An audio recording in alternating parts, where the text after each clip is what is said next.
So I just started reading Louise Hay's You Can Heal Your Life. All right.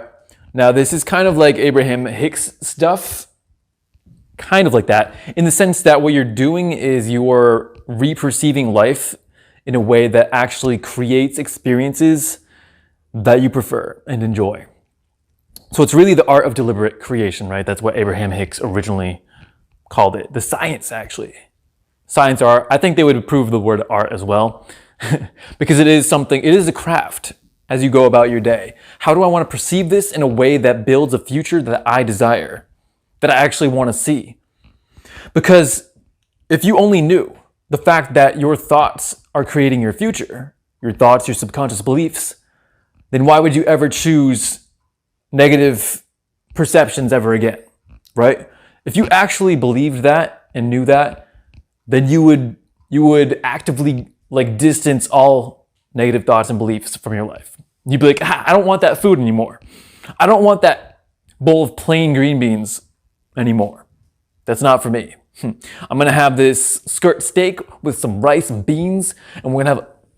That's besides the point. I'm getting excited here. That's not what we're here for. Now, so construct your life out of the perceptions that you actually want to see turn into manifestations in your life.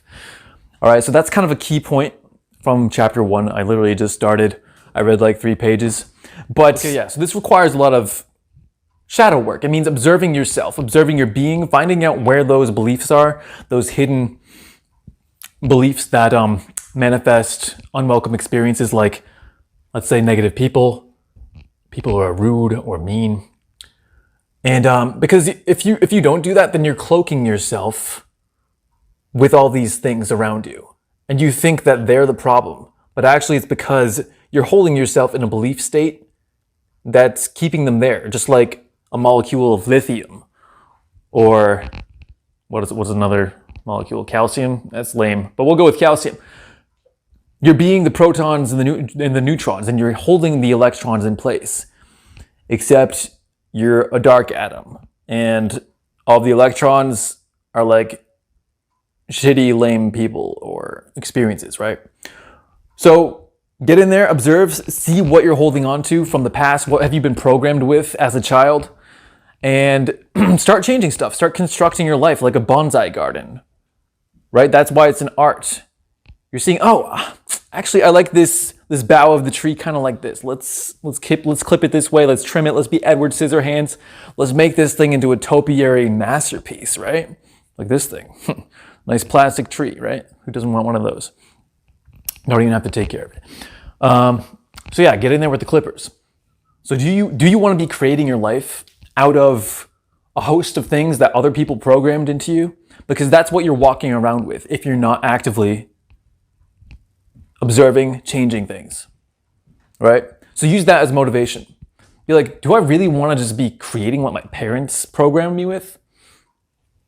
Maybe you like your parents. Even then, if you're not a conscious individual, an adept, let's say, in the spiritual realm, then there's going to be shortcomings of some kind, even if they're great parents, right? And you don't want to be an automaton. You don't want to just be a set of programs like in MATLAB or C+ software just running on autopilot, okay?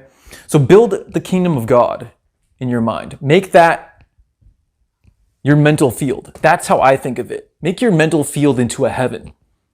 And you build it with the stones of perception, the ones that you choose to place there.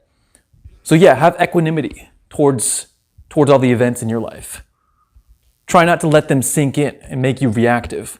But also you want to use active perceptions to change the way you see situations that are normally annoying.